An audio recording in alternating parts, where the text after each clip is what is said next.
Hello from Davos, where this week the world's political and economic elite gathered for the World Economic Forum's annual meeting. The theme is a spirit of dialogue, but conversations were in danger of being overshadowed by Donald Trump's military and tariff threats over Greenland, both of which the US president rode back on once he touched down here in the Swiss Alps. So focus then turned to other geopolitical flashpoints, like the conflict in Ukraine and tensions with Tehran. CGTN Europe's chief correspondent Yoav David spoke to the Director General of the International Atomic Energy Agency and candidate for the top job at the United Nations, Rafael Grossi, and asked him what a spirit of dialogue meant to the nuclear industry.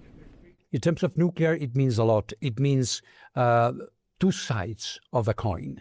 It means, on the one hand, the quite obvious trend back to nuclear energy in the world economy that we are seeing. Yesterday, I was hosting a panel on nuclear in Africa, for example, the convergence of energy security debates and challenges, the climate situation, all of that has made nuclear incredibly attractive again. And the IAEA has an indispensable role to make sure that is done correctly. So that is one side of the issue. The other side of the issue is the non-proliferation host of problems and recurring ones, like what is happening in Iran, the nuclear program of Iran. We've seen war in 2025 around that, just saying.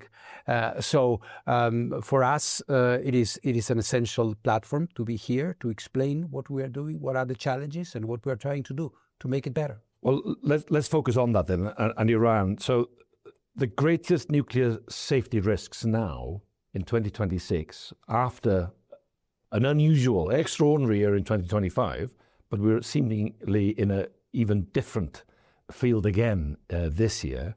So what's the greatest threat in terms of nuclear power, do you think?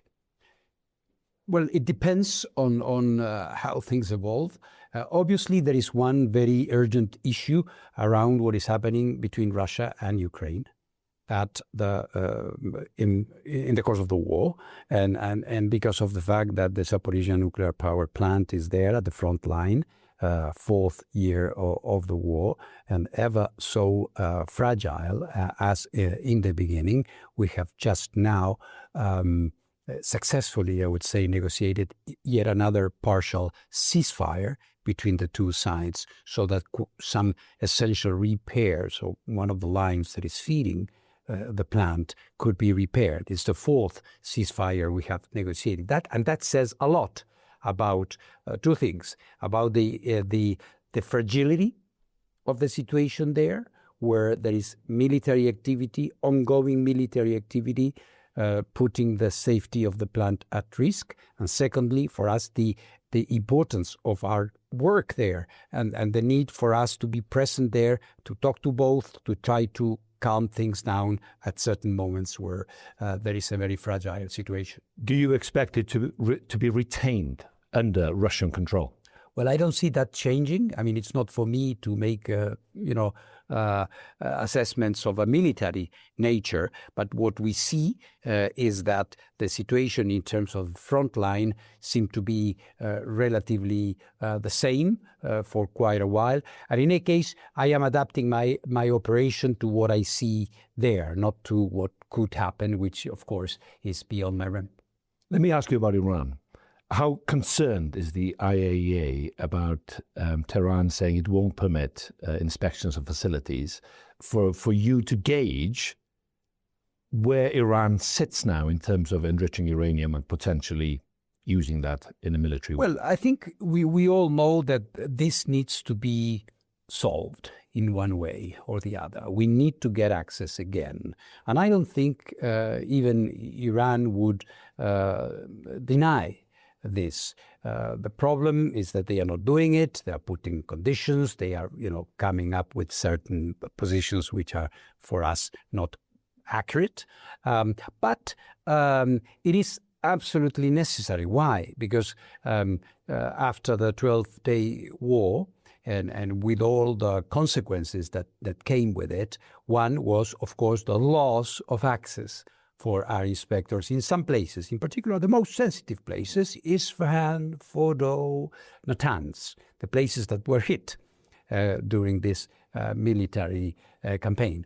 And this coincides, obviously, with the most sensitive equipment and facilities that Iran used to have, and, importantly, the nuclear material, which is still there. By nuclear material, I mean uranium enriched at 60%, which is very, very close to military level use. So this is still there. We need to confirm what it is, that it has not been diverted, and we haven't been able to do that. Communications have not broken down completely. I should say we are in constant conversation, contact with Iran, in particular myself with the foreign minister and others. So we are trying to reconstruct that work, that activity, not for the sake of a bureaucratic need that we need to check box and go back and inspect. It's because one of the reasons that what happened, and I'm not passing judgment on that, but it happened, was because the sense in some places that this was leading to a military development. And this has not entirely disappeared. So medium to long term, we need to arrive to a framework, diplomatic framework, political framework that will provide the stability which is lacking now. Two questions from that follow up. Inaccuracies, as you say, from Tehran, specifically on what? On the location of the enriched uranium? Well, the location, we have a pretty good idea where it is, and there is, I think, an accepted consensus on the fact that the most of the material is where it was on June 11th, let's say. So that is not so much the issue. The issue is that we need to check that it is there, that there is no material missing. And this is why it's so critical that we get access again. So you want your inspectors in there and to be given a free hand as much as that's possible? Well, that is, I say it respectfully, is an obligation of Iran. For as long as they want to remain as a party to the Treaty on the Non-Proliferation of Nuclear Weapons. If they decide otherwise, it's another story. But you cannot be in a regime. You cannot say that you are a law-abiding citizen and not pay your taxes. Let me put it that way. They have to comply with this. And so we can reconstruct this relationship on a normal footing. You mentioned Ukraine, you mentioned Iran. Are these the biggest challenges facing the agency in terms of credibility and your neutrality, and that it's respected and that you have the access to do what you're supposed to be doing? I think these are the most important ones. They're not the only ones. There are other places where we are still conducting work that has geopolitical connotations. For example, Syria now, with the new phase in Syrian politics and institutions, we are trying to go back to places where concerning developments were taking place not so long ago. But some stuff has remained there, thereby potentially adding a risk in terms of non-proliferation in the Middle East. I was in Damascus. I saw President al-Shara, Foreign Minister al-Shabani. I visited a couple of the sites which were off limits for the IAEA for a long, long time. And now we are trying to complete that work. That is an example. And there are many more. Okay. So you're optimistic that even with Iran and Ukraine, that you're able to contain the biggest concerns that there are about? That is our mission. And we are actively working on that. In terms of geopolitics and multilateralism in this new period, how does that look now in terms of nuclear? Do you think it makes it more important, or do you think you're still building on what you've... One thing that you can see these days where, as you rightly say, multilateral platforms are being questioned or challenged, is that all of this that we have been discussing, what I'm doing in Ukraine, between Ukraine and Russia, what we are doing in Iran, what we are trying to do in Syria, what we have been doing in other places, in Iraq in the past and somewhere else, would have never been possible through a national or a sub-regional platform. It's because we have a global institution which is respected. We have a set of rules that we are applying. We have the technical capability to be objective and to tell the truth to everybody about the realities there. Take the Ukraine-Russian war. We saw in the beginning all sorts of narratives and versions and fake stories about what was happening in Chernobyl, remember at the beginning? Yes. Or at Zaporizhia. Well, now you have the IAEA people there, and that has stopped. Because we are there and we tell the truth. Of course, you can have one or the other saying things. Immediately, our inspectors will set the record straight. We will explain what is happening. Of course, people will have opinions and will criticize, but we are saying things as they are. And I have the capacity through that, as you may have seen me talking to President Putin, talking to President Zelensky, Washington, Paris, London, and all the big capitals of the world. The IEA has this level of dialogue which is indispensable and which is lacking elsewhere. Do you expect China to become the world's leading nuclear producer before long? Well, it's certainly one of the leaders. In China, you have a rare combination of different technologies. For example, these days there is a lot of interest on small modular reactors. Well, China is about to commission Linglong nuclear facility, which I visited last year, is there. And we see these high temperature gas-cooled reactors, I mean, at the front edge, I would say, of technology. So indeed, it's a global player, absolutely. Another hot topic maybe is the United Nations Secretary General's post. Yes. That will change. You're an official candidate. Yes, I am. You said that the UN has lost its ability for active diplomacy. Yeah. What do you mean by that? Well, I don't think it has lost the ability. It's not exercising it, maybe. And that is an important matter. And what inspires me to say this is not some vision I may have, it's my own experience. And we've been discussing this for the last 10 minutes or so. The IEA has been acting on behalf of the international community quite effectively, although, of course, the jury is still out, and we hope everything will be okay when it comes to Russia, Ukraine, and Iran, and etc. But what we can see is that there is a space, there is a place where international platforms, international organizations can, I'm not saying they must or they will, but they can play a very, very useful role. And we have been doing that. So it is a possibility. And the United Nations, which was created 8 years ago with a main goal, and the main goal was the preservation of international peace and security. And we see, and we're living at times, unfortunately, perhaps for our generation, but that is our challenge, where fragmentation, where conflict, where war is coming back. So if the UN is nowhere to be seen, then we have a problem. And we have to try to restore the UN to that position. I think I can do it. But there is more and more questions. Yes. Even contempt sometimes at how the United Nations operate at the highest level. So if you were Secretary General, Mr. Grossi, how different would the UN be? Well, there wouldn't be any contempt. That I can assure you.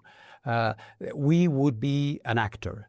Of course, the power does not lie in the United Nations, but the art of diplomacy is to position the institution in a way that big powers will see that there is advantage in building the bridges, and the bridges can be built through impartial, neutral actors, not by one or the other, as the experience in Ukraine, Russia, or in Iran has proven so far. So at the moment, it seems there's a lot of power by Mr. Putin, Mr. Xi Jinping, Mr. Trump. So you would be actively diplomatic and able to talk to these most influential leaders that we have, and you think that you'd be able to improve how the United Nations is seen and operates? Well, I'm doing it with the IEA. I don't see any reason why I wouldn't be able to do it with the UN, maybe even better, because I think the IEA has a very crucial mission, of course, but the UN has a wider platform, a wider area of concern. So I hope there will be even more support to this kind of work. Davos is important because of these one-to-one, face-to-face meetings in a secluded area and so on. If you had a key message this year, Mr. Grossi, to politicians and business leaders, what would it be? Keep talking. Keep talking. And Davos is a place to do that.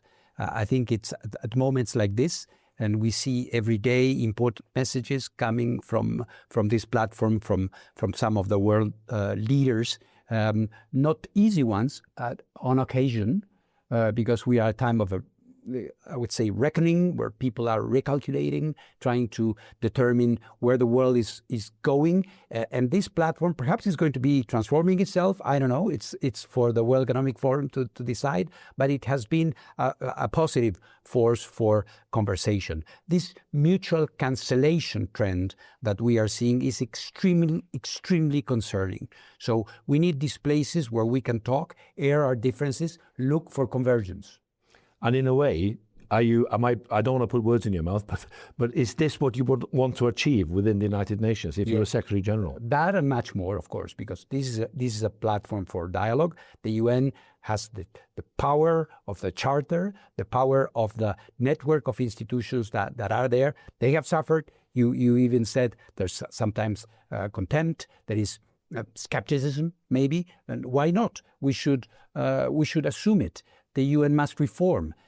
The good thing, though, is that in all this conversation, when there is all this criticism, I don't hear in my conversations with world leaders anybody say we need to get rid of the UN.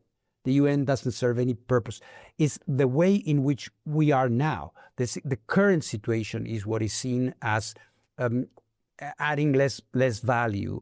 But even, President Trump has talked about the great potential of the institution. I've heard that in Beijing as well. I've heard that in London, in Paris, in Delhi, in Islamabad, in Brazil, in many places, in South Africa, in many places I hear that there is a longing for a UN, but for a UN that works.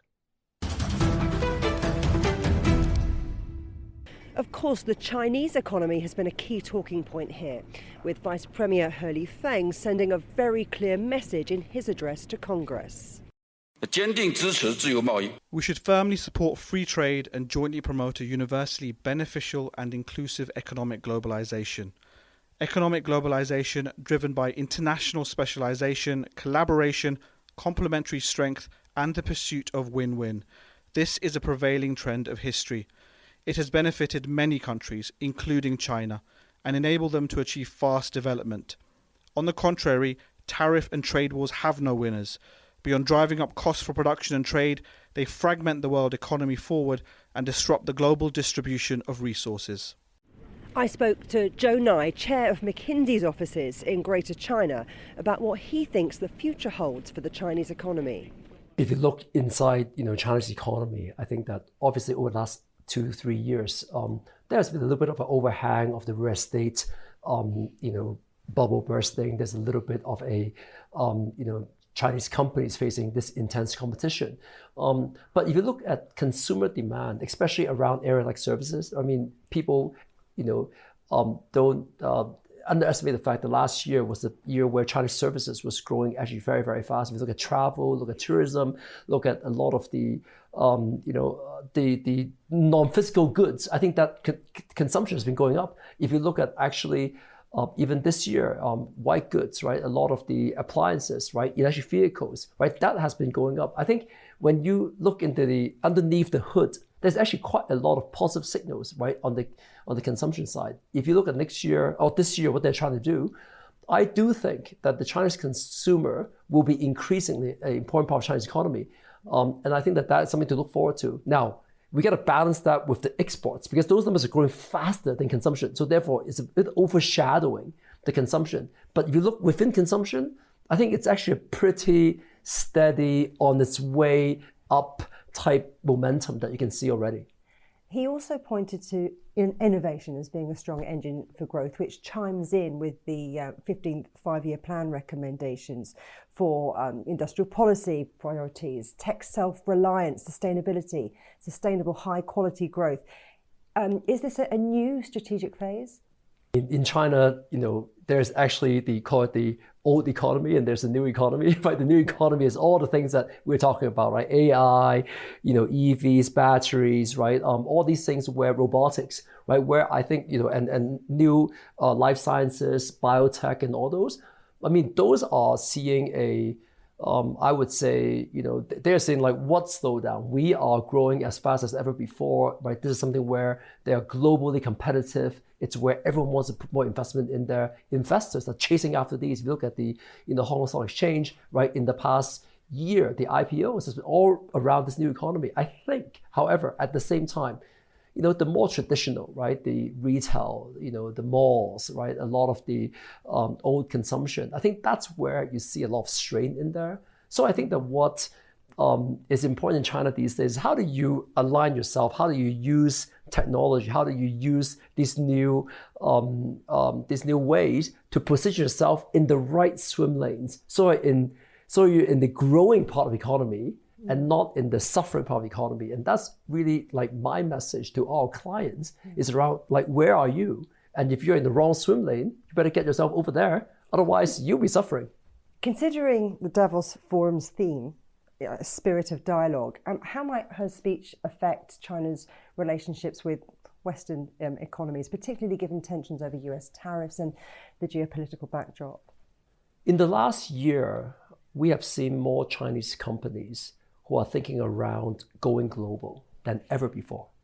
I think that Chinese companies, if you look at, I talk about, the route between Shanghai and Riyadh, right? I talk about like what do you see in Latin America, right? I do think Chinese companies are looking forward to how do you expand globally? How do you engage more with different corridors that, weren't the traditional East-West corridors? However, I think the biggest challenge is that I think China was kind of factory for the world before. I think these Chinese companies need to learn about how to become global citizens of the world. And I think that is a transition. That's something that is a learning journey. And I think we're in the beginning stages of that. So I think Chinese interest to engage with the world, to trade, to work with, to partner with the rest of the world, I think it's at this all-time high right now. So the question is, how does the rest of the world and Chinese companies work together to find a way that is a win-win and not a win-lose? And that's something that needs a little bit of gelling to make sure that actually happens.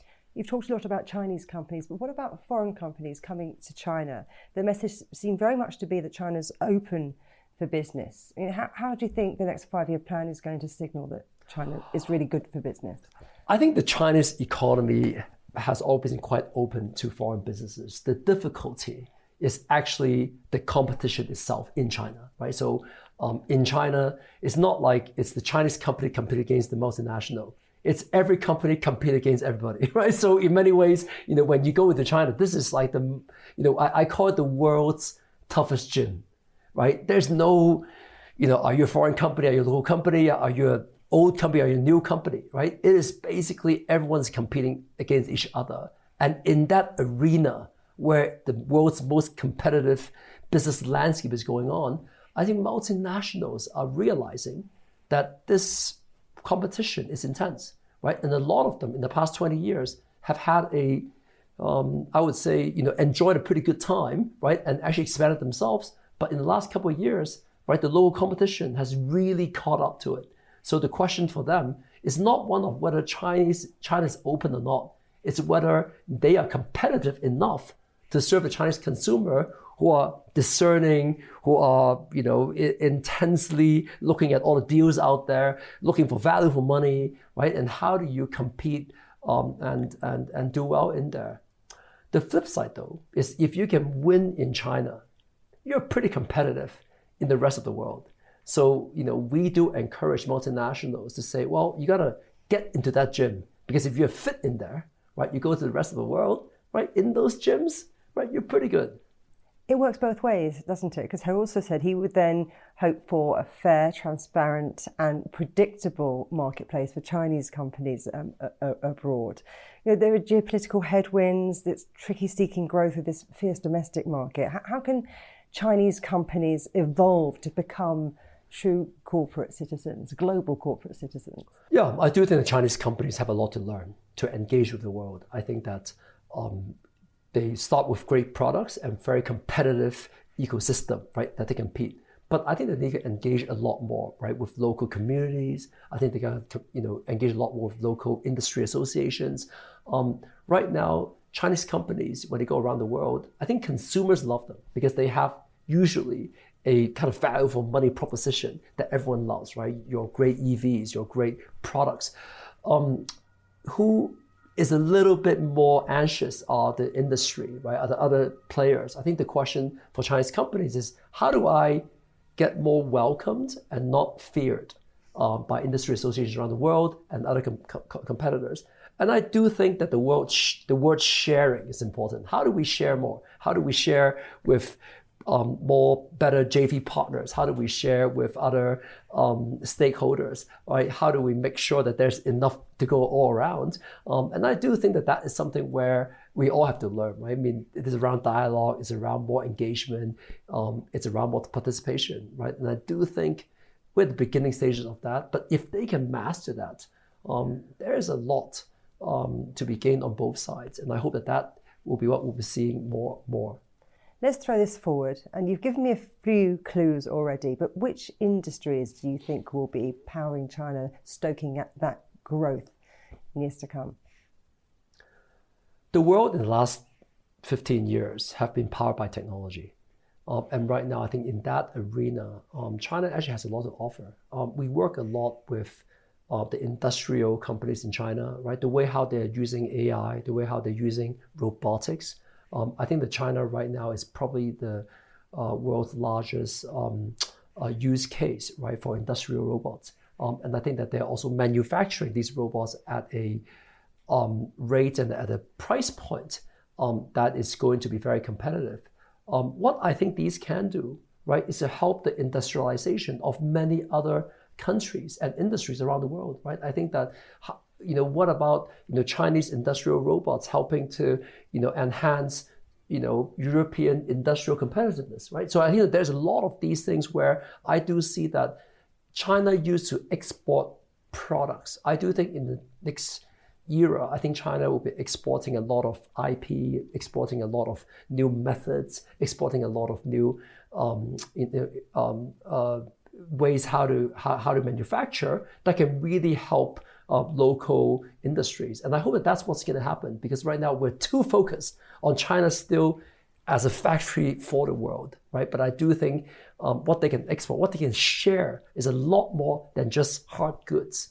There's a lot of intellectual power, right, that I think can be shared around the world. I think that is what I think the spirit of Davos here is around, more dialogue, more engagement, and more cooperation. I hope that's what we're going to see. Joe, thank you very much. Remember, you can subscribe to this podcast on iTunes, Stitcher, Spotify, or wherever you get your podcasts.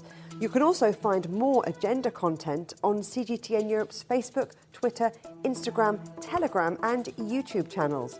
Until next time, goodbye.